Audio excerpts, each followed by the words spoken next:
everyone, and welcome to Classic Gaming Today, where we take a look at the gaming experiences of the past through the eyes of the present. I'm your host, Tony, and today we're going to look at Gabriel Knight, Sins of the Fathers, a third-person point-and-click adventure title, developed and published by Sierra Online and released in 1993 for the MS-DOS, Microsoft Windows, and macOS computer platforms, with a 20th anniversary remake released in 2014. We're going to talk about that game in just a couple minutes, but first, as is usual, just a little bit of housekeeping up front. This is episode number 144. I'm excited to be here. I hope all of you are as well.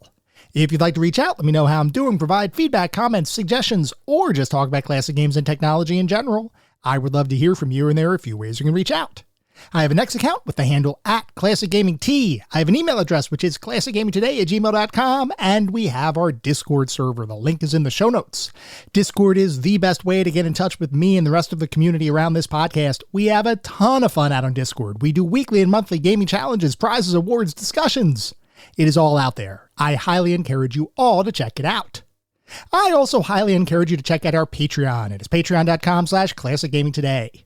If you want even more Classic Gaming Today goodness, including a Patreon exclusive bi-weekly podcast expansion pack, patreon.com/classicgamingtoday is where it's at. I'd also like to give a shout out to our Pantheon patrons. They are ISO, Rich Senewald, David Morton, Sam Twardowski, Sean Oliver, and Maximus Marshall, Steve Novoselic, Wendell Jr., Chris Snowden, The Bay 101, Toucan Sam, Super Smashburger, Christopher Fose, Grayor, and Marek. Thank you guys for supporting the show. Thank you all for supporting the show, whether you contribute monetarily or simply listen on a regular basis. I truly do appreciate all of the support. For anyone who may be new, welcome. I'd like to take a brief moment to go over the anatomy of an episode because, for the most part, all of our episodes follow a very similar format and structure. We will always start by talking about the history of the game in question, the historical context, how was the game made, why was the game made, and then we move into a pseudo review kind of section. And I say pseudo review because it's not like we assign a numerical ranking or star counts or anything like that, but we do talk about every single game from several different perspectives.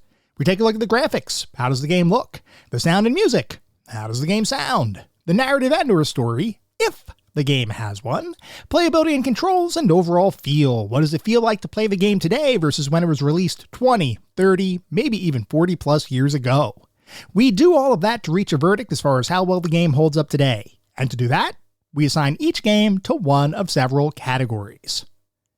At the very top of our list is the Pantheon of Classic Gaming. If a game reaches the Pantheon, you know it is that darn good. It is a certifiable classic. You should go out of your way to play those games today. Just beyond the Pantheon are our golden oldies. These are still really good games. I still highly recommend you play them, especially if you enjoy the genre in which the game exists. You should have a good time. They're not quite Pantheon level, but they're still really worthwhile experiences, and I still highly encourage you all to play them today. Beyond the golden oldies, we reach our mediocre mentions. This is where we start getting into the realm of games that I cannot recommend to the broad game-playing population. They might have aged a little bit, might have had a couple of issues to begin with. You may still have a good time, especially if you enjoy the genre in which the game lives. By all means, give it a go. But I can't recommend these games to the broader population. And then beyond the mediocre mentions, we reach the footnotes. These are the games that are best left in the annals of history. I have played them, so you don't have to. I cannot recommend anyone play these titles today. They have either aged incredibly poorly or they may not have been all that great to begin with. With that out of the way, we're going to start talking about the game of the day. That is Gabriel Knight, Sins of the Fathers.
Gabriel Knight Sins of the Fathers is a third-person point-and-click adventure title, developed and published by Sierra Online and released in 1993 for the MS-DOS, Microsoft Windows, and macOS computer platforms, with a 20th anniversary remake released in 2014.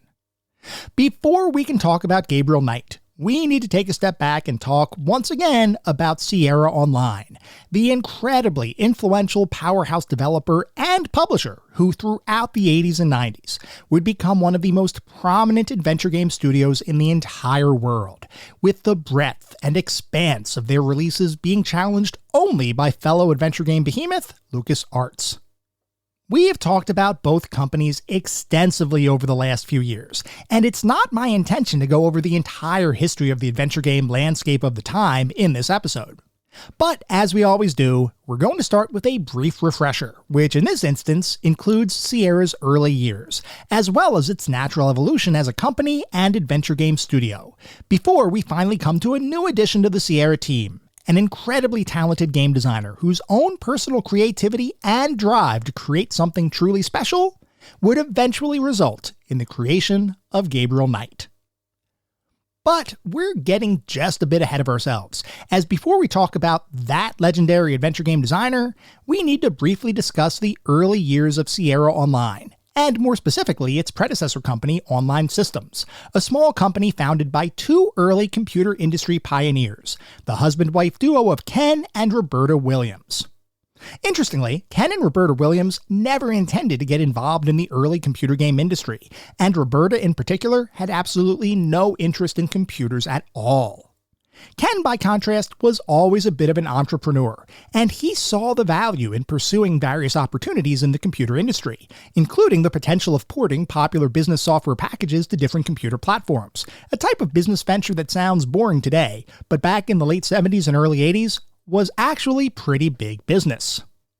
This potentially lucrative opportunity is what drove Ken to purchase his first Apple II computer in 1980, as he was interested in creating a port of the fairly popular Fortran programming language over to the Apple II, which he thought would be able to challenge BASIC as the standard programming tool for Apple computers.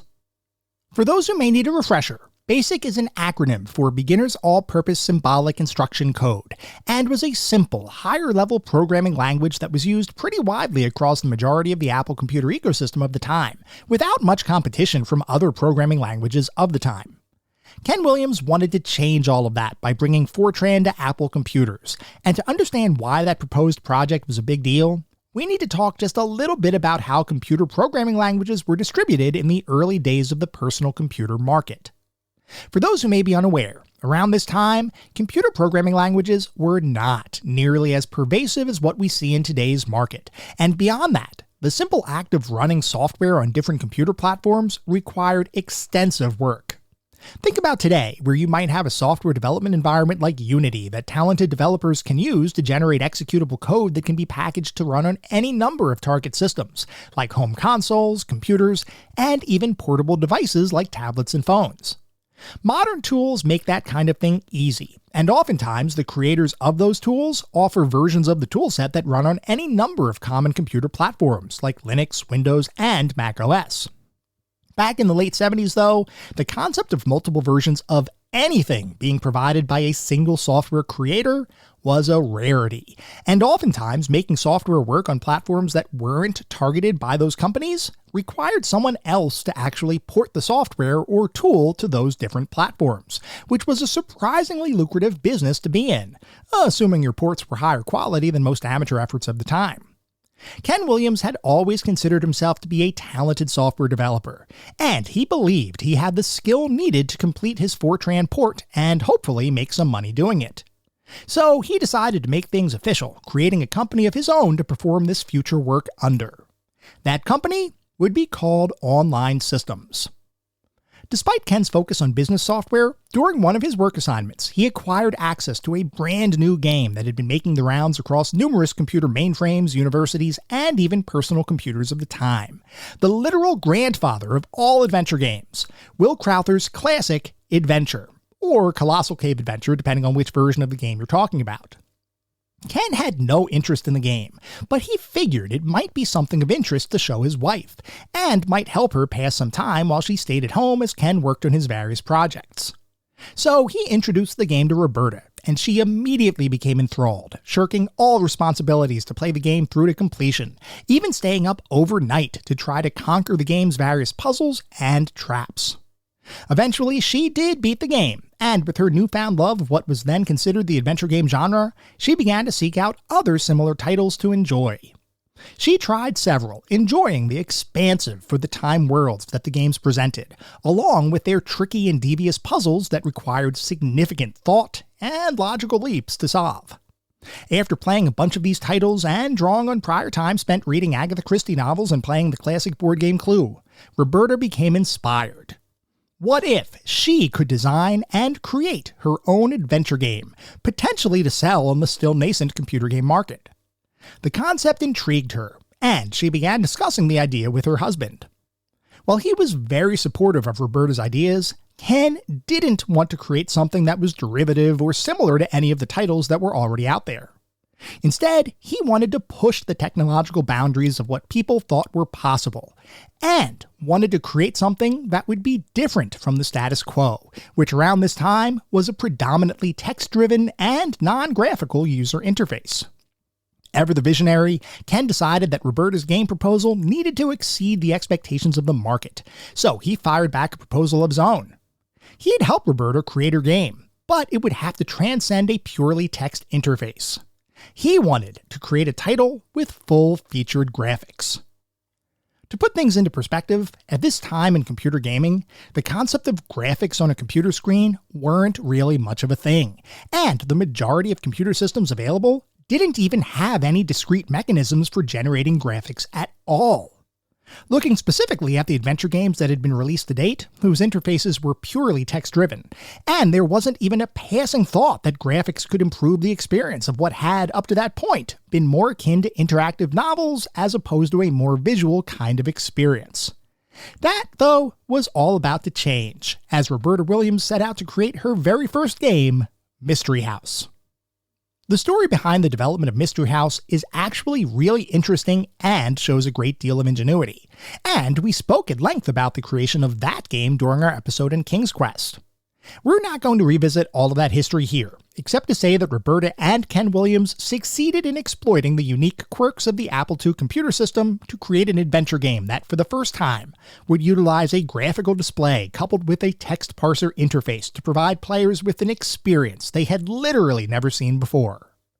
Mystery House would prove to be a hit amongst players following its release in 1980, and its success would spur Roberta and Ken Williams on to create more games in what would eventually become their high-res adventure series, followed by expanding into both publishing and game development, which allowed the company to increase the breadth of their product offerings dramatically. Over those early years, the company would continue to grow, eventually being renamed from Online Systems to Sierra Online, and in 1984, the very first title in what would become the company's flagship adventure game series, King's Quest, would be released on the market. Following the eventual success of King's Quest, Sierra would become an incredibly popular development studio known for their adventure game releases, and here, Ken Williams had a business model that he believed was legitimately the best in the industry. Ken recognized that any developers or game designers he might hire were effectively the best talent in the industry, primarily because he only wanted to work with and hire the best and brightest individuals. And because he would only hire the best and brightest talent, he trusted those individuals to create worthwhile games without a significant amount of leadership oversight. His thought was the designers he hired were all hired for a specific reason, whether that was due to their comedic brilliance, their unique perspectives on science fiction, or their love of medieval fantasy environments and settings, and he trusted each designer on his staff to create the games they wanted to create, in the style that best matched their own unique skill sets.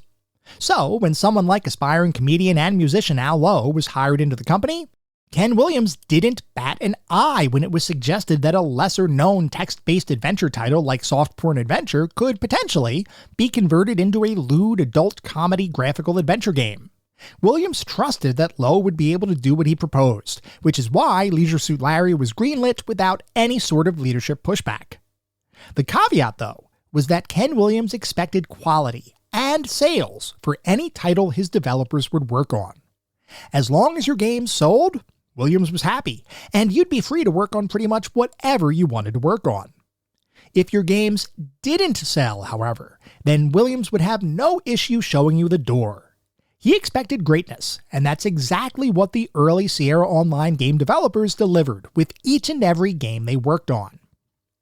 The good news for Sierra and their development staff was that gamers across the world really enjoyed Sierra's unique and, for the time, advanced take on the adventure game formula, with a fairly traditional text parser interface married with on-screen graphics and a fully controllable player avatar, a style of adventure game that up to this point hadn't been replicated by many other companies in the industry.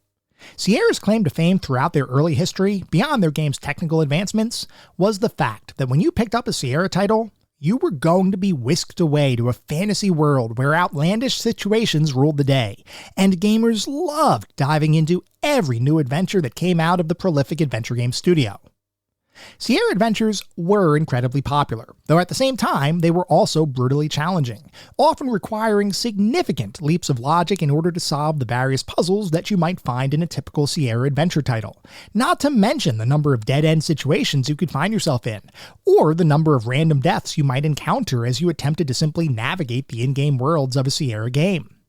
The games were popular, sure, but more times than not, they were not nice to players, a stark contrast to rival adventure game studios like LucasArts, who under Ron Gilbert's leadership had begun to craft titles that were much more user-friendly experiences. And those user-friendly experiences, coupled with the unique humor and stellar puzzle design that LucasArts brought to the table, would begin to make their own games incredibly popular in their own right, a true challenger to Sierra's adventure game throne. The issue with Sierra, though, was that they didn't see any issue with the way they had always done things, and Ken Williams himself was a firm believer that, as the leader in the industry, there was nothing Sierra needed to learn from other development studios or the ways they made their games. In fact, in a prior interview, Williams stated his unwavering faith in Sierra pretty darn clearly. To paraphrase, Williams basically said something to the effect of, "We are at the forefront of the adventure game industry. So why should I look at a different company to see what to do? We should be the standard setters. We should be the ones running forward with our standards, and other companies should be mimicking us."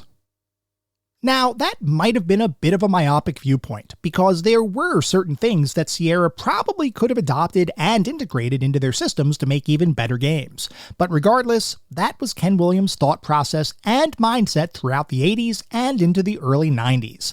And for the most part, that belief was bolstered by ever-increasing sales, a true demonstration of the old adage, if it ain't broke, don't fix it. Despite the fact that Ken Williams believed Sierra could do no wrong, a number of other Sierra designers had different thoughts in mind about how to evolve the state of adventure gaming, and recognized that regardless of how popular Sierra titles might be, there were always opportunities to inject new ideas into the already proven Sierra adventure game formula. One of those designers, and someone who will become central to our story moving forward, was none other than Jane Jensen. Jane Jensen had always enjoyed working with computers, and from a very early age had loved creative writing. So when an opportunity arose to join Sierra Online as a new adventure game designer in 1991, she knew in her heart that this was the right move to take.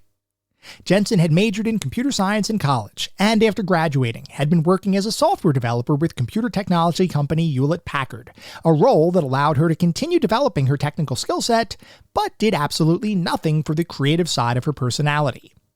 Jensen looked at the opportunity to join Sierra as a dream come true, as adventure game designers typically marry technical know-how with creative story writing, effectively giving Jensen a job that would utilize every aspect of her technical and creative talents, hopefully in meaningful ways. As is often the case when you join a new company, though, Jensen would need to prove herself a bit before she'd earn the opportunity to work on her own adventure game, with her earliest assignments being writing roles on several early 90s Sierra titles, like EcoQuest and Police Quest 3, with her work on Police Quest 3 taking on a bit of a more design-centric focus, as by that point, series creator Jim Walls was feeling a bit disenfranchised with his work at Sierra, and ultimately spent less time designing that particular Police Quest entry than prior releases. Working on Police Quest 3 in this expanded capacity allowed Jensen to begin developing an understanding of what went into designing an actual adventure game, rather than simply being responsible for writing a game's story and script. While Jensen's work on Police Quest 3 was admirable and well received, it would be her next opportunity with the company that would really jumpstart her career. And in the process, she'd be able to learn from one of the most influential adventure game designers of all time. That next opportunity was none other than King's Quest VI, and that legendary designer that Jensen would end up working with was, of course, Roberta Williams. Jensen was given the opportunity to co-design King's Quest VI, working side by side with Roberta Williams to design nearly every aspect of the game, from the puzzles, to the story, to the locations, to pretty much everything else. Jensen had never had the opportunity to see all of the different considerations that went into a game's design, but now, having seen firsthand what it takes to make an adventure game, she had a much greater appreciation for the talents of Sierra's top designers. At the same time, though, Jensen had her own perspectives on how to design what she considered meaningful logical puzzles, and as co-designer for King's Quest VI, she was able to put some of those ideas to the test. The King's Quest series, like I mentioned a few minutes ago, was Sierra's flagship adventure game franchise, with every single title having been born as a result of Roberta Williams' own imagination and creativity. While that creativity was firmly on display in every single King's Quest release, I'd be remiss if I didn't mention the fact that oftentimes those early King's Quest titles were not what I'd consider to be the most well-designed experiences, especially as it relates to the puzzles you'd find throughout those games, as well as the various dead-end states you can sometimes find yourself stuck in. The earliest King's Quest titles certainly had their fair share of unexpected deaths and somewhat illogical puzzle design. But with King's Quest V, Roberta Williams took things even a step further, introducing some puzzles that were literally only solvable if you had the right item, used at the right time, at a single particular spot in your playthrough. If you failed to ascertain what Williams expected you to do in these tricky situations, the end result was that you'd be unable to complete the game, though you would never actually know that you couldn't complete the game until you'd reach a point where forward progress was seemingly impossible. We've had prior episodes on both King's Quest and King's Quest V over the past year, so if you want more of my thoughts on those titles, definitely listen to those episodes. But the key takeaway here is that every single King's Quest title that had been released prior to Jensen becoming involved with the series were all well respected, played by many people, but also, at least in my opinion, a bit rough around the edges. King's Quest VI, however, would be an entirely different experience, as through Williams and Jensen's collective efforts, the game would be designed with much better integrated puzzles than prior entries, a moving and emotional narrative, and would represent perhaps the best overall point-and-click experience a Sierra title had demonstrated up to that point. Critics would praise the title, and fans would love the game, so much so that King's Quest VI is widely regarded to be the best entry in the King's Quest series, and even beyond, is still considered by a significant number of fans to be one of the best adventure games of all time. Obviously, Roberta Williams deserves credit for a good portion of that praise, but I'd argue that it was Jane Jensen's involvement that likely made King's Quest VI an even more well-respected and enjoyed King's Quest title than all of its predecessors. And as King's Quest VI reached the top of various sales charts, and fans continued writing to Sierra to express their love of the game, it didn't take long before the internal leadership team at the company decided that Jane Jensen had a significant amount of potential, so much so that for Jensen's next project, she'd effectively be promoted, as she was tasked with designing her own standalone adventure game, with Jensen acting as the sole designer for that future title. As was typical with other Sierra adventure games, the first question was always, what will this new title be about? And here, like we talked about earlier, Ken Williams was pretty much supportive of whatever his creative staff pitched. Williams had the utmost trust in his team to deliver meaningful and profitable adventure games, and as long as the designer's games continued to sell well, they'd be afforded every opportunity to create the games they wanted to make, rather than being given some mandate from leadership that required a designer to work on a specific title. The basic concept was, as long as you perform, you're free to do whatever you want. If performance suffers, however, well, there's the door.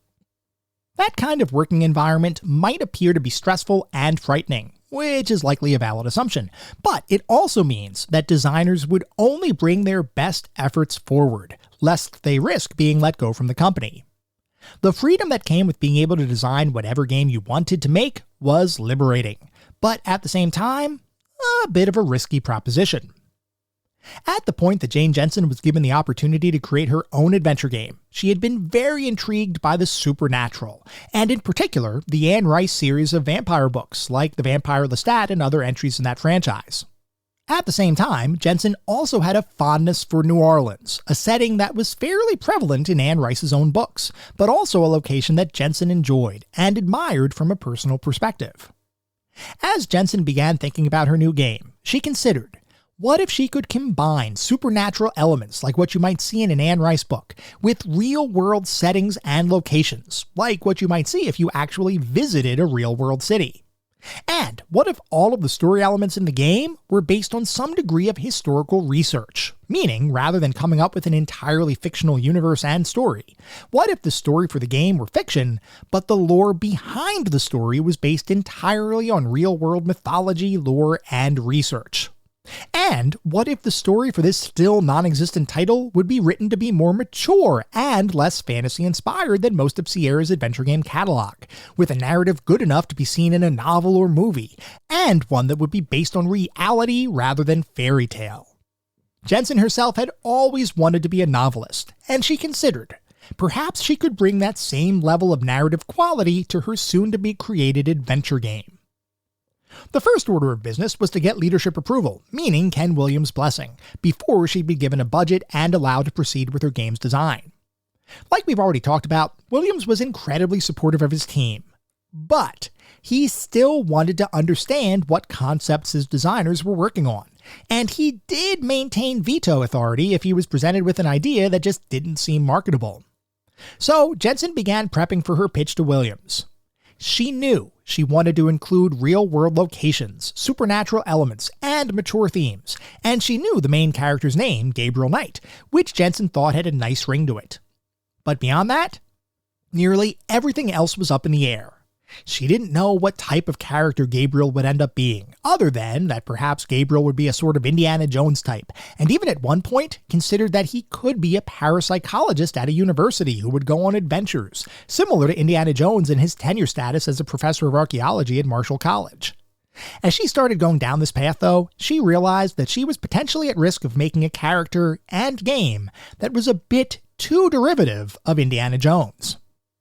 Not wanting to be a mere copycat, she reworked Gabriel as a character, reimagining him as a down-on-his-luck author who ran a fairly unsuccessful bookstore in New Orleans, French Quarter, and in the process came up with the concept of having a pseudo-sidekick who could act as the moral center for the story she'd eventually write, that being Gabriel's assistant, Grace Nakamura. Jensen began to flesh out the story even more, until finally she was convinced that she had a concept that would get her the green light to proceed with her new adventure game. The only question was, would leadership, which really meant Ken Williams, agree that Jensen's ideas had merit?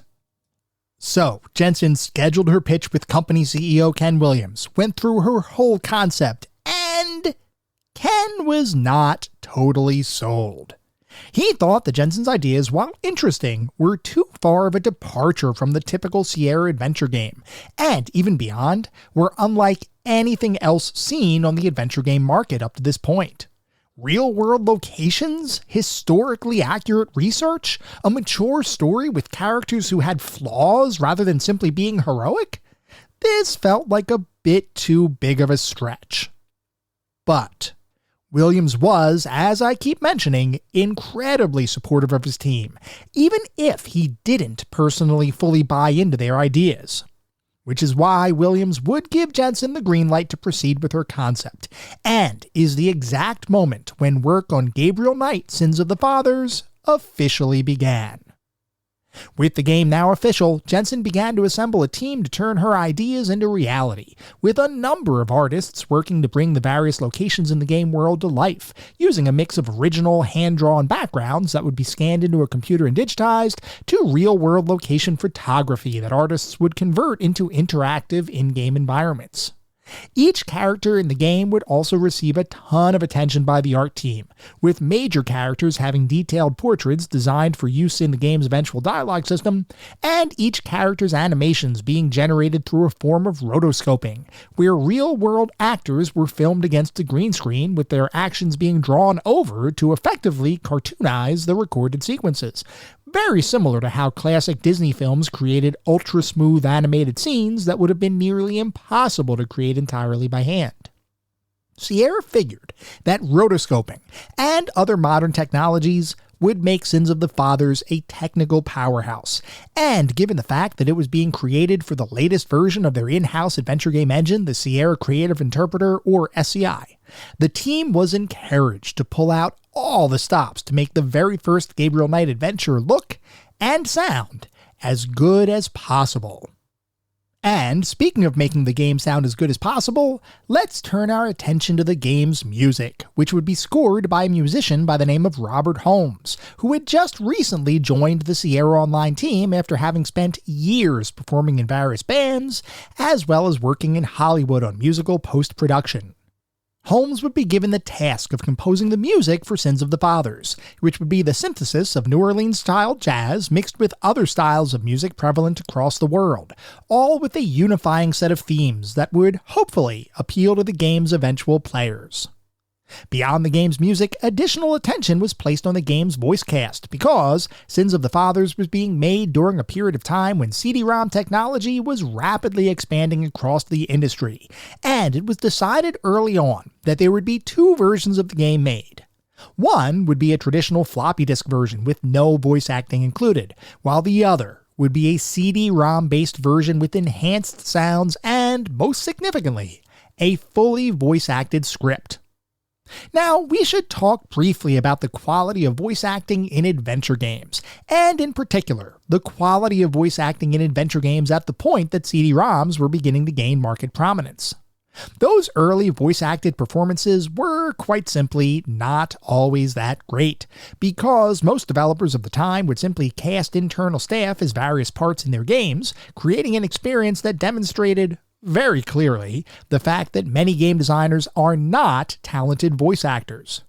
There were certainly exceptions, and there were also some games that did take the time to hire real professional voice actors. But for the majority around the early 90s, more times than not, it was Bob from accounting and not a real voice actor who was contributing his quote-unquote talents to early voice-acted video games. Sierra leadership, however, didn't think that kind of approach would work for Sins of the Fathers, especially considering the maturity of the game's story and tone. Instead, Sierra would work to cast actual Hollywood actors for the majority of the game's main characters, an approach that they had dabbled with for King's Quest VI, with Robbie Benson voicing the game's protagonist, Prince Alexander. For Sins of the Fathers, however, they'd end up pulling out all the stops, with Tim Carey, Mark Hamill, Leah Remini, and Michael Dorn all providing their impressive voice talents to the game, not to mention the cast of additional voice actors who brought other minor characters to life. Gabriel Knight's voice cast was shaping up to be one of the most professional for a game, at least up to this point in history, and between that talented cast, the maturity and quality of the game's story, the jazz-inspired soundtrack, and the detailed artwork that made up the game's world, there were high hopes that Gabriel Knight's Sins of the Fathers would end up being a hit for Sierra. The only question was, would the game-buying public feel the same way? The short answer to that question is yes it would, as Gabriel Knight's Sins of the Fathers released in December of 1993 to universal critical acclaim, with countless publications praising the game's characters, puzzles, point-and-click gameplay, music, visuals, and mature storyline. Though interestingly, the game would not end up selling nearly as well as many of Sierra's prior hits, and certainly not as well as established franchises like the King's Quest series. The reason behind those lower-than-expected sales likely had something to do with the fact that Gabriel Knight was a brand new series that had no name recognition at the point that it was released. Sure, it was a Sierra title, but it wasn't designed by Roberta Williams, it didn't feature a previously seen character, and it was a marked departure from the less mature, more fantasy-inspired adventure titles that Sierra was mostly known for.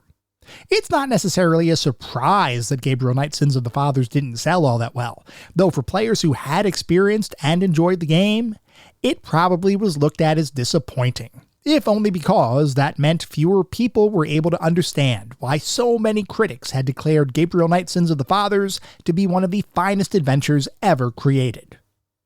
Despite its low sales figures, Sins of the Fathers would be followed up by a full-motion video or FMV sequel in 1995, which is widely considered to be one of the best FMV games of all time, and then a fully three-dimensional sequel to that title released in 1999, making Gabriel Knight one of the few adventure game series that bridged all of the major technological shifts that impacted the adventure game genre over the course of its lifetime.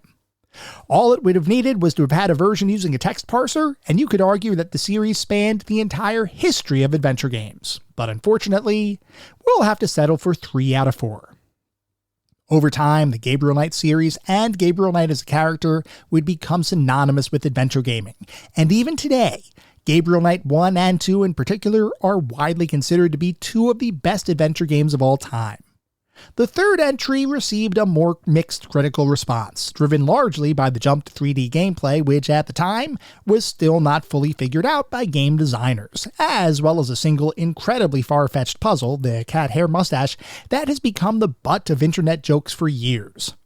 Regardless, the entire Gabriel Knight series, and in particular the storylines and themes for each game, remain beloved by countless adventure gamers around the world, and there is still hope that one day a Gabriel Knight 4 will grace our respective hard drives.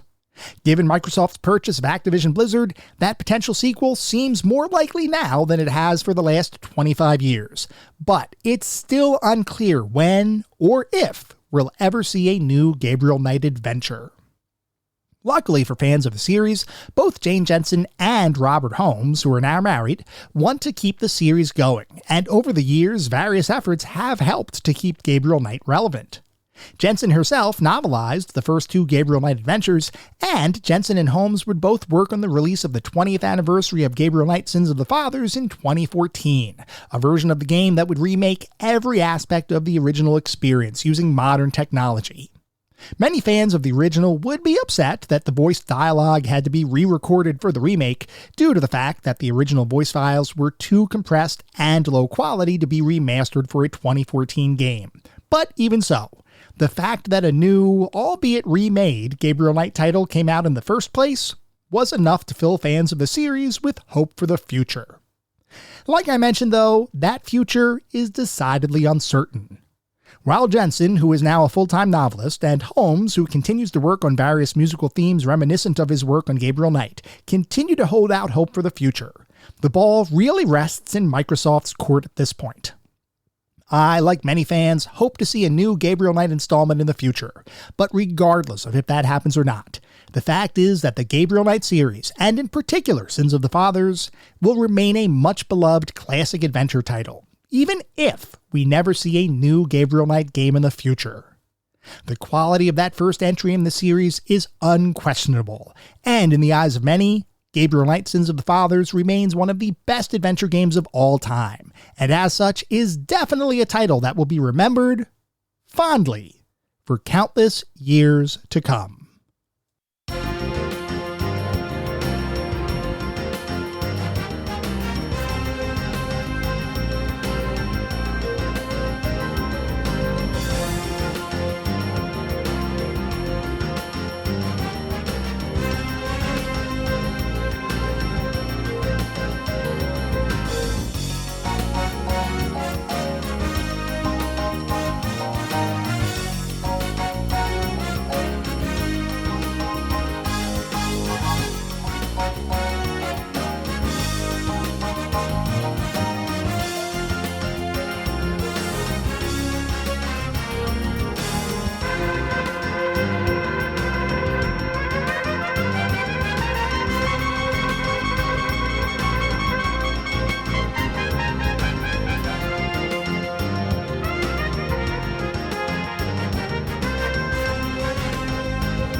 We are now going to shift to start talking about what it feels like to play Gabriel Knight Sins of the Fathers today versus when it was released over 30 years ago.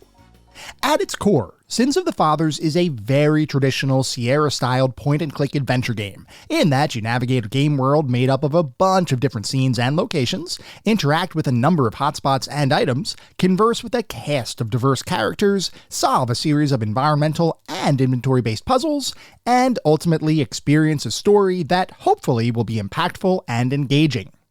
Interacting with the game is accomplished using your mouse exclusively, with a series of different commands like walk, look, push, use, pick up, open, question, and exclaim being represented by different icons that you can either cycle through by clicking your right mouse button, or select directly by using the pop-up toolbar, which serves as a pseudo-menu for overarching game interaction, like selecting a verb command, accessing your inventory, saving and loading your game, and adjusting various options that the game makes available to you, like the volume of music and the speed of movement within the overall game.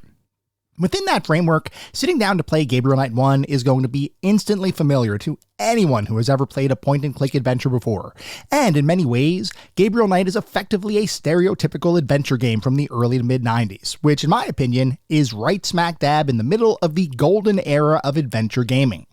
At a glance, and if you play the game for, let's say, 30 minutes or so on a rainy afternoon, you're not going to notice anything to really distinguish Gabriel Knight from any other quality adventure title from this era.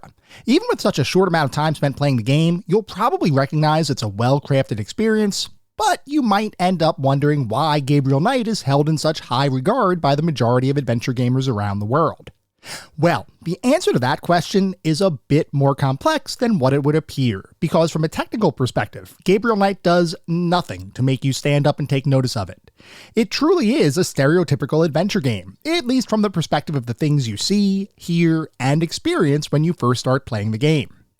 And even from the perspective of a die-hard Gabriel Knight fan, which I am, the initial moments of the game and the general gameplay throughout the game does nothing to make you think to yourself, this is going to be something special.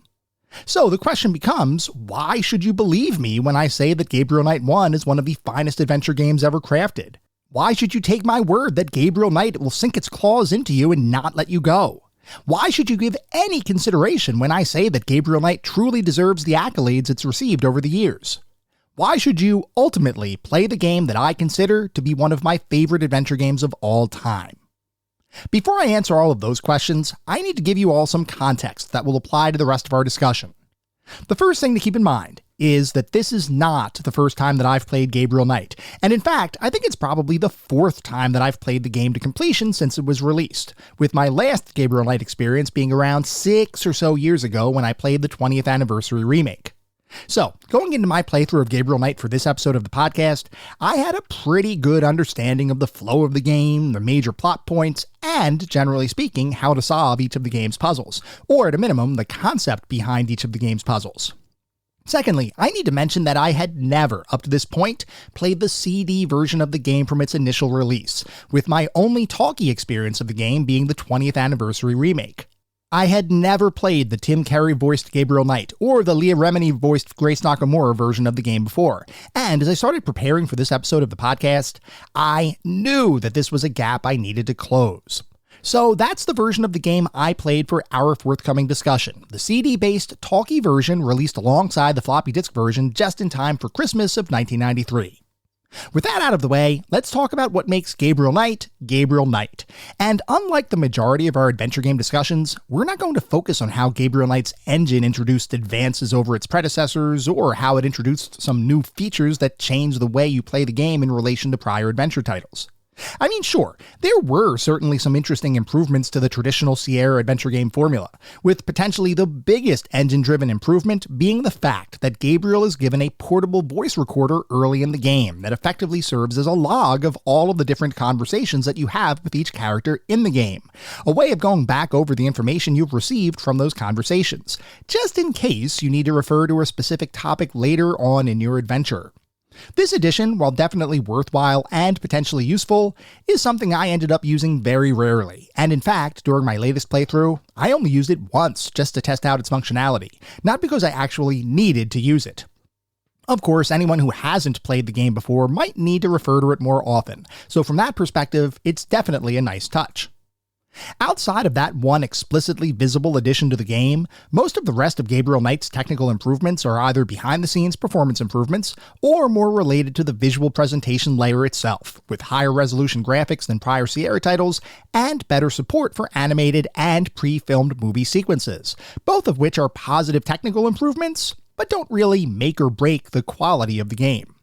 No, what we really need to talk about is Gabriel Knight's narrative, because at the end of the day, that is the aspect of the game that makes Gabriel Knight so unique, and in my opinion, one of the best adventure games of all time. Generally speaking, when someone sits down to play an adventure game, they're expecting the game to present a cohesive narrative that will hopefully make sense within the confines of the defined game world. That might mean a fantasy-inspired adventure that whisks you away to a far-off medieval kingdom, or it might mean a comedic romp through a mansion inhabited by a strange family and even stranger tentacle creatures, or it might mean a gritty and realistic police simulator where every action you take literally puts your life on the line. In those examples, even the games more focused on realism, one thing is often the case. Those games' stories are all purely fiction, with any ties to real-world events, locations, or history being loose references at best. For the most part, those adventure games typically focus on creating their own worlds for players to explore, with some locations being inspired by the real world, but ultimately never really crossing the gap to represent reality within the confines of those fictional game environments. Gabriel Knight 1, and by extension the rest of the Gabriel Knight series, does something dramatically different in this regard, which is, the game world of Gabriel Knight isn't just loosely inspired by the real world. It is, for all intents and purposes, a digital, albeit fictionalized, recreation of the real world. This might sound like a minor nuance, but in reality, it does so much to make the game feel more real, more alive, and more cinematic than the majority of its peers. As an example, one of the locations in the game, the Napoleon House, is a bar that you can visit at various points throughout your playthrough. Within that in-game bar is a table with an embedded chessboard where two of the game's side characters are stuck in a perpetual chess competition that you will ultimately influence through your in-game actions. In most games, you might visit that location and think, hey, that's a pretty cool in-game bar, and there's a fair amount of detail included within that scene. Only here, things are different. Because, let's say you end up visiting New Orleans in quote-unquote real life, which is the city where Gabriel Knight 1 primarily takes place. And let's say you end up walking down Charles Street in the French Quarter one sunny afternoon. Well, if you do that, you may come across the Napoleon House Bar and Cafe. And you might say to yourself, hey, maybe I should go in and grab a drink. And if you do that, you may notice that in this very real-world location, in the center of the bar, is a table with an inlaid chessboard, just waiting to be played. Now, you might think to yourself, okay, cool, a real-world location in a video game. That's kind of neat. To which I would say, well, yeah, yes, it is. Or you might visit the historical Voodoo Museum in the game, which is run by a proprietor by the name of Dr. John.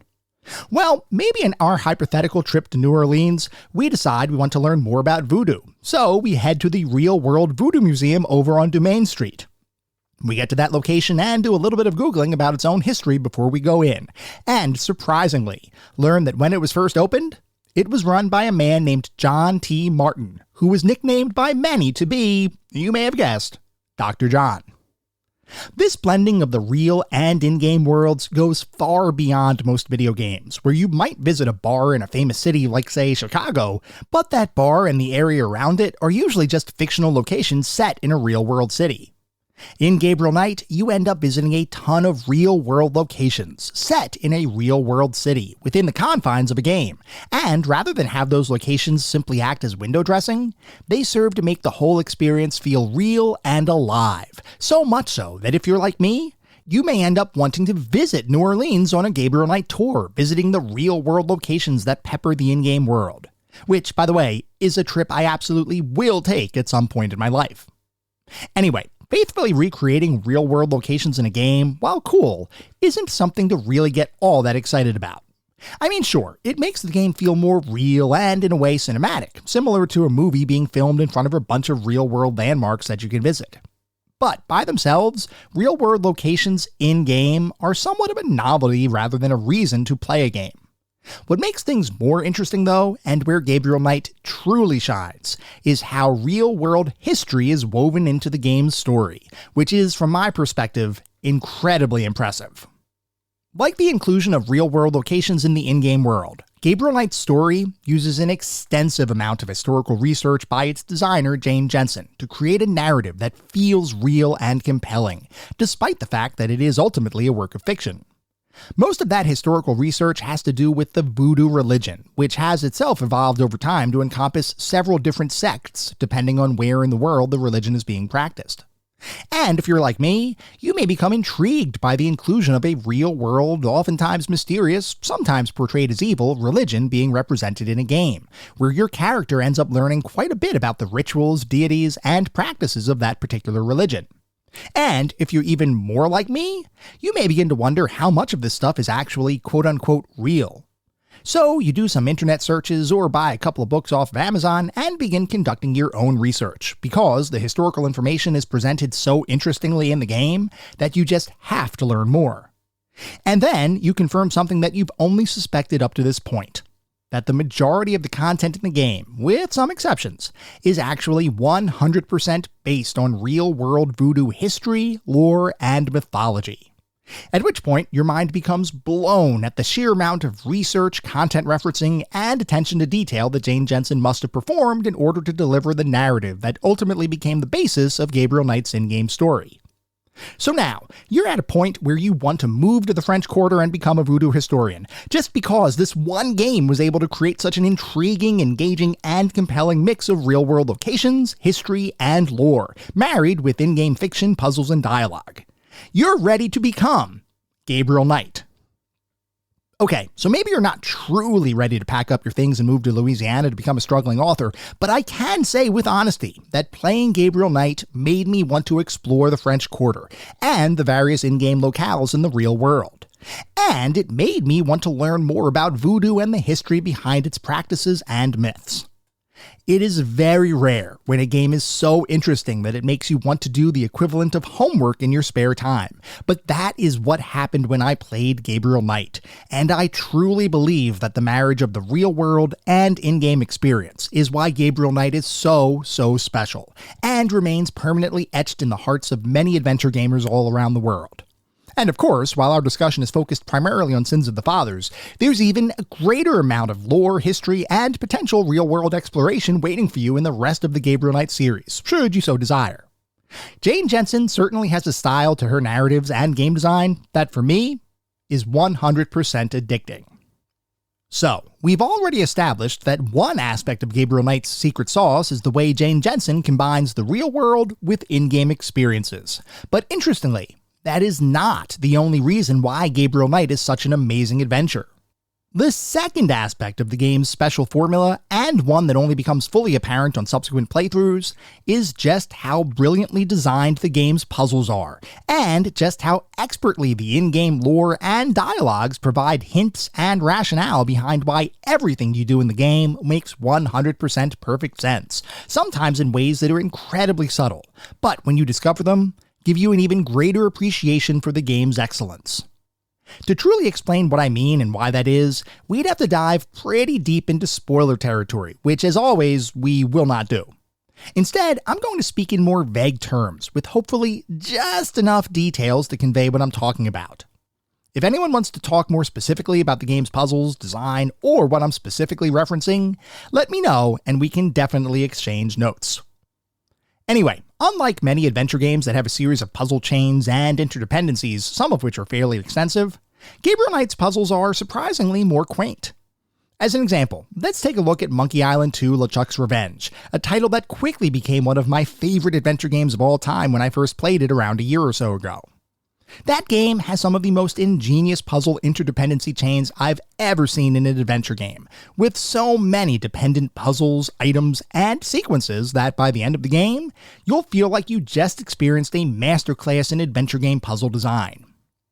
When you play Gabriel Knight, especially for the first couple hours or so, you'll notice that the puzzles here are much simpler, and in many ways more logical in nature, and often simply require using the right item with the right hotspot, or interacting with the right person in the right way, much like any number of other adventure games, without a ton of this puzzle solution leads to this next puzzle kinds of situations.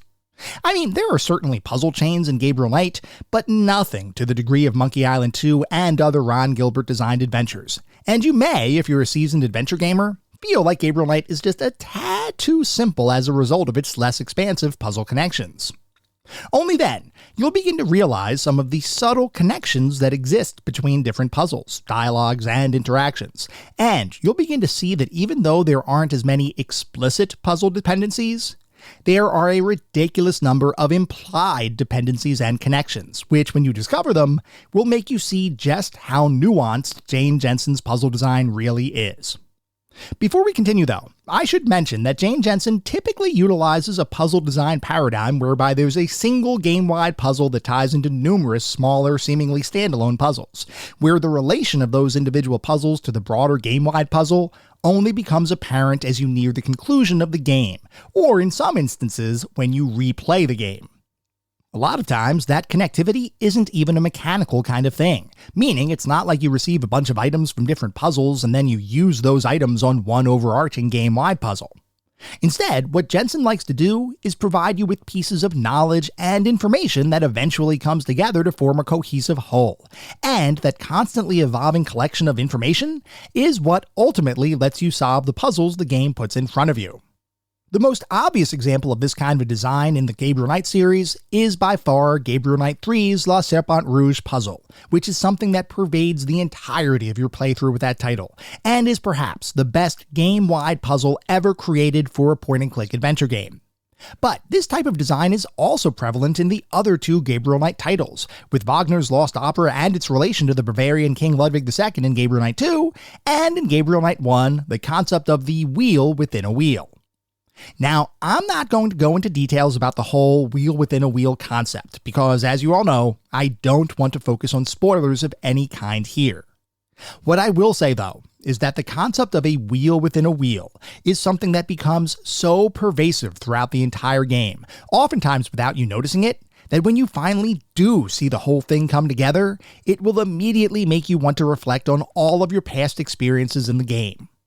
Think about something like the film The Sixth Sense, where the finale makes you immediately want to rewatch it, just to see how the whole thing plays out with your newfound knowledge. While the wheel within a wheel concept isn't quite as crazy as the Sixth Sense plot twist, it's very similar in nature, in that it makes you look at a good chunk of the game in an entirely new light. And in the process, you'll see just how connected the whole game and its puzzles really are. This concept of connectivity also plays out in seemingly throwaway dialogue exchanges between characters, where certain lines of dialogue may seem like purely flavor text, when in reality they are super subtle, almost imperceptible hints that play into sequences that occur much later in the game. During my latest playthrough, I made a connection from one of these random lines of dialogue to a pivotal moment of gameplay that I had never made before, and it almost made me jump out of my seat at the sheer brilliance of how it all came together, and just how subtly the clue was signposted. I want to share this one with you all so much, but I can't. So if anyone who has played Gabriel Knight before wants to talk about what I'm referencing, definitely let me know. Not to reference another M. Night Shyamalan film, but this particular signposting was very similar to the film Signs and the way various clues throughout the game ended up being incredibly useful during its finale. Once again, no spoilers for either the game or the movie, but if you know, you know. Anyway, I know we've spoken a lot about the game's narrative and puzzle design, and how the overall story and game world integrates real-world locations and lore into an intoxicating mix of interactive gameplay. And for those of you who aren't adventure gamers, you may think I sound crazy giving so much time to those topics as opposed to the actual act of playing the game. And yes, I realize that this might seem a bit strange to the uninitiated. I simply ask that you trust me in my assertion that it's the story, lore, puzzle design, and and intersection of reality and fiction that make Gabriel Knight such an outstanding experience, which is, from my perspective, the real reason why Gabriel Knight is one of the best adventures ever to grace our collective computer screens. That's not to say that other aspects of the game aren't important to discuss, and in fact, we're going to talk about all of those other aspects of the title in just a couple minutes. First though, as we always do, we need to take a look at the back of the box, because, as you all know, I love looking at the back of the box for these games. I love learning how different companies marketed their titles, especially in the era of gaming that we typically look at. Back then, we didn't have a pervasive internet. We didn't have YouTube with gameplay videos to look up.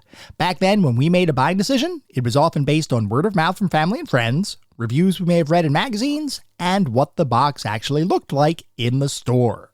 Did the front of the box make the game look cool? If so, we'd pick it up. Did the back of the box make the game sound cool? If so, we might purchase it. If not, back on the shelf it would go. So, for Gabriel Knight, Sins of the Fathers for the MS-DOS computer platform, the back of the box says, Gabriel Knight, Sins of the Fathers. He started out writing a book on Voodoo. Now he's fighting for his very soul. Gabriel Knight is the last in a long line of shadow hunters, those fated to fight the dark forces of the supernatural. Haunted by a centuries-old curse, he is tormented by terrifying nightmares. Now, he must spend every waking moment scouring the side streets and back alleys of New Orleans for the key to his dark past. And when he sleeps, the nightmare begins. Over 7,300 lines of recorded voice, full dialogue, and riveting music featuring the talents of professional actors and musicians. Thrilling nightmare sequences plunge you into the world of the supernatural. Winner of Game Byte's Best of Show Award for Product Excellence at the Consumer Electronics Show. Includes a bound and illustrated graphic novel. And then at the top of the box there are some captions and some screenshots which say, "Question everyone to unravel this dark mystery," which shows an interaction between Gabriel and Grace in the dialogue system in the game. "Explore the dark corners of New Orleans. Experience an erotic supernatural journey. Try to survive the nightmare." And then there is a little insert with Jane Jensen on it and a blurb about her, which says, Jane Jensen is the author of numerous fantasy and horror stories, and was co-designer of the best-selling computer adventure King's Quest VI, aired today, gone tomorrow. And that is the back of the box for Gabriel Knight, and just so everybody is aware, that is the back of the box for the origami version of Gabriel Knight, which I do have sitting on my shelf, and I've got to say, yep, this one sells me 150 million billion gajillion %, because it just sounds absolutely awesome. As a point-and-click adventure game lover, I absolutely think this one is just so cool. I love the fact that, at least in some versions, it came with a very stylized box. Like I said, this is called the Origami Edition, which is, I guess, the rarer edition. Well, I know it's the rarer edition of Gabriel Knight.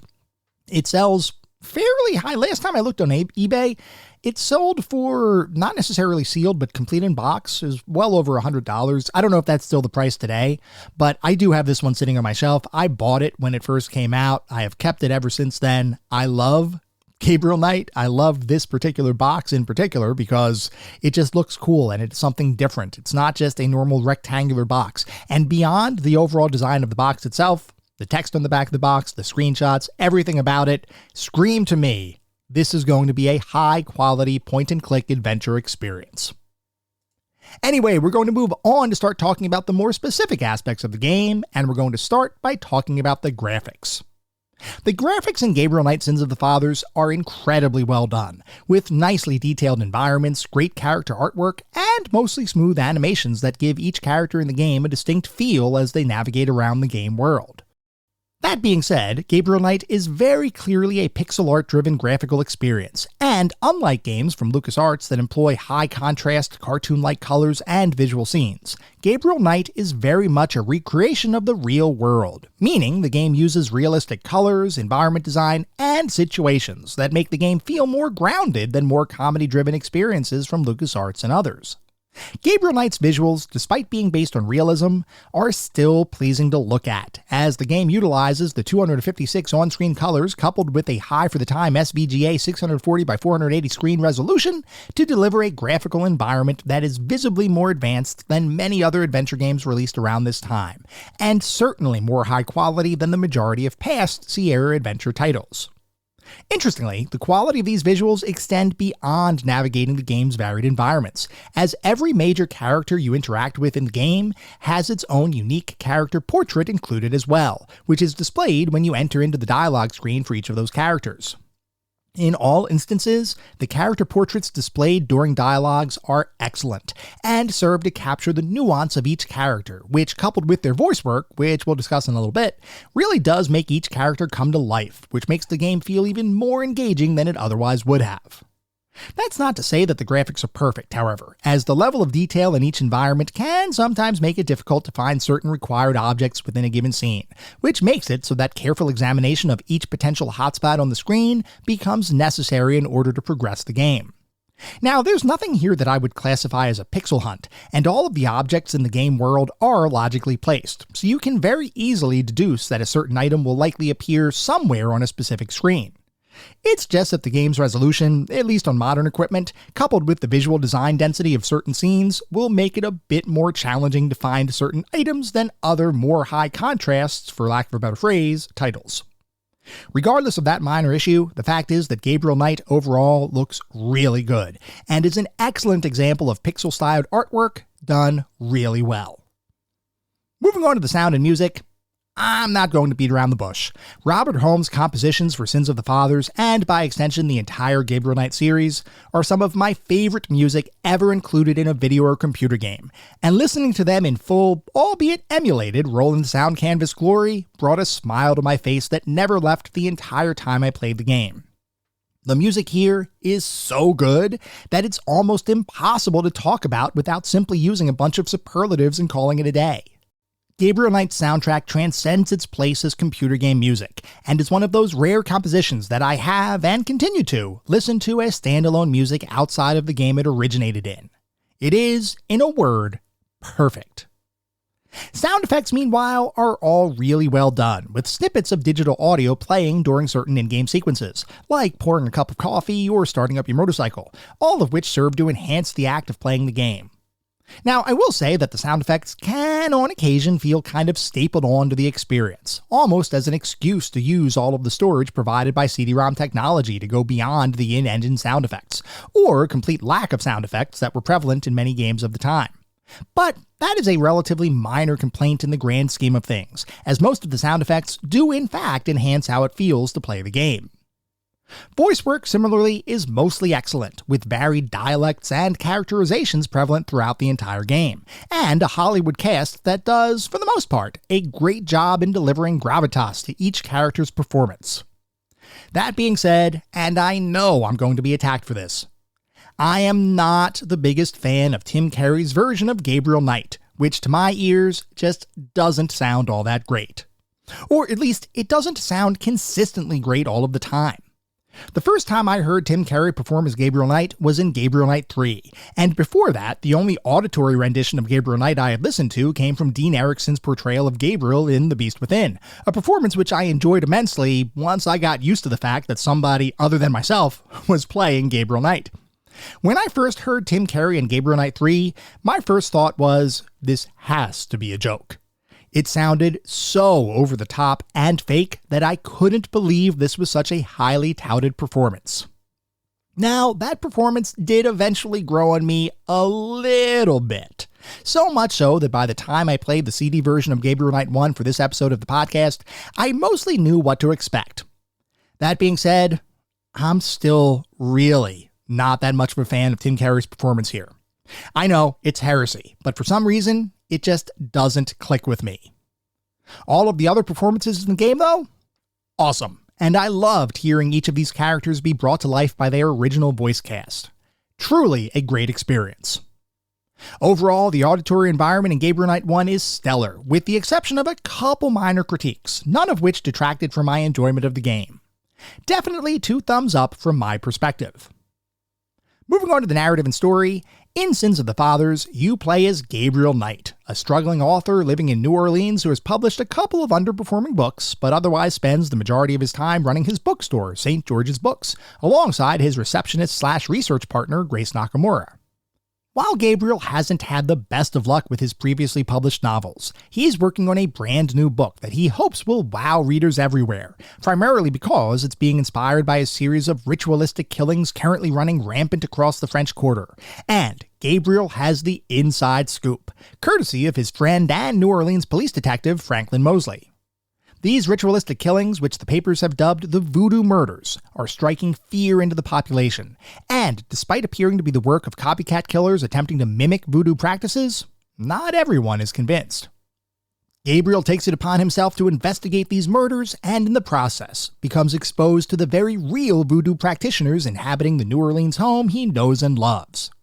This might make for a better book, but that's only if he's able to live to see it published. Complicating matters is a series of communications from Germany, where supposed long-lost relatives of Gabriel have been trying to reach out and inform him of his true destiny. Will Gabriel be able to solve the voodoo murders, embrace his family heritage, and live to tell the tale? It's up to you to find out. Okay, so listen. I already spent a ton of time telling you just how good the game's narrative is, and that was before we even got to the point of talking about the specific in-game story that you'll be playing.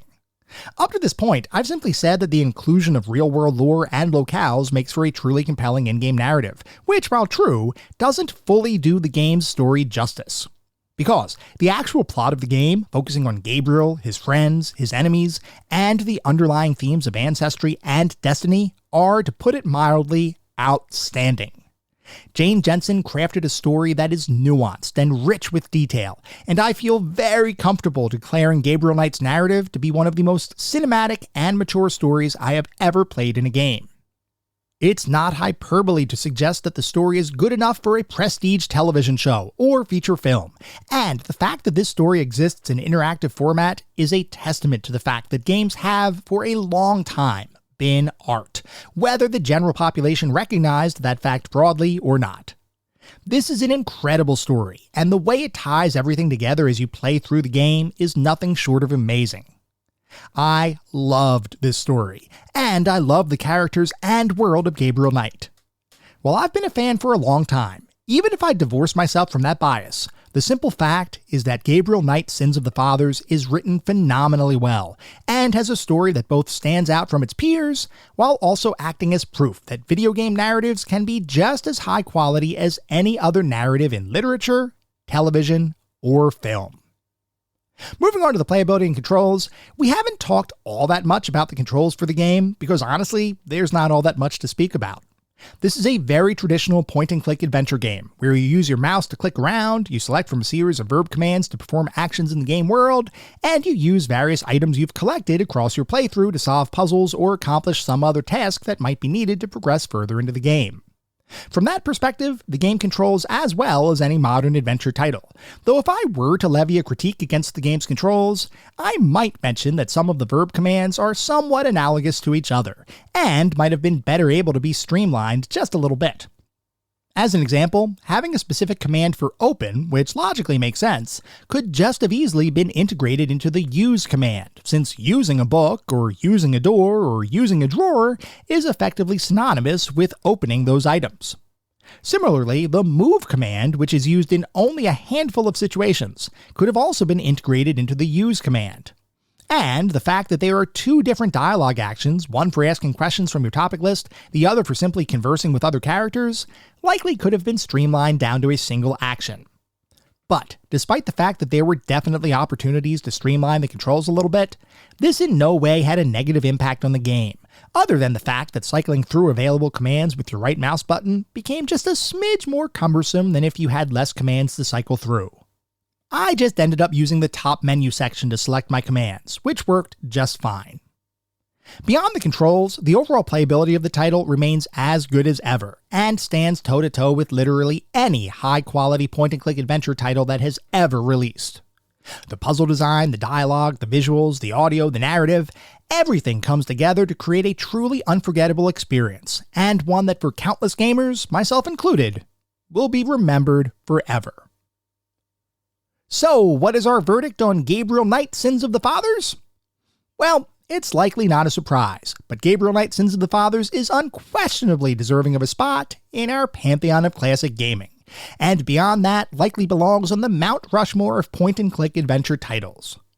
It is that good, and if you've ever wanted to experience a mature, gripping, impeccably designed adventure title, you owe it to yourself to play this one. There's really nothing else that needs to be said. Gabriel Knight, Sins of the Fathers is an outstanding achievement in adventure game design, and as such, has just become the newest addition to our pantheon of classic gaming.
That was our episode on Gabriel Knight, Sins of the Fathers. I hope you all enjoyed listening to it as much as I enjoyed creating it.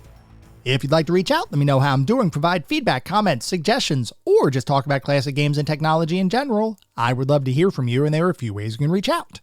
I have an X account with the handle @ClassicGamingT. I have an email address, which is classicgamingtoday@gmail.com, and we have our Discord server. The link is in the show notes. Discord is the best way to get in touch with me and the rest of the community around this podcast. We have a ton of fun out on Discord. I highly encourage you all to check it out. I also highly encourage you to check out our Patreon. It is patreon.com/ClassicGamingToday. If you want even more Classic Gaming Today goodness, including a Patreon-exclusive bi-weekly podcast expansion pack, patreon.com/ClassicGamingToday is where it's at. Before we sign off for the week, I do want to mention that our next episode is going to be focused on Excitebike 64, so feel free to write in if you have any particularly fond or not so fond memories of that experience. At the same time, I recognize you're likely listening to this podcast on any number of podcast engines, and if you would feel so inclined, it would be great if you could leave me a review. This is not about trying to bolster star counts. This is not about trying to harvest a ton of 5-star ratings, though if that happens, awesome, it means we're doing something right. No, what it's really all about is trying to deliver the best possible podcast I can. The only way to do that is to get feedback from all of you, the listener community, to make sure I'm hitting the mark and delivering the content you all want to listen to. We get new listeners every single day, which is simply amazing. I want to continue to grow this community and continue to make the best possible podcast I can. We'll be back in around a week with our next episode focused on Excitebike 64.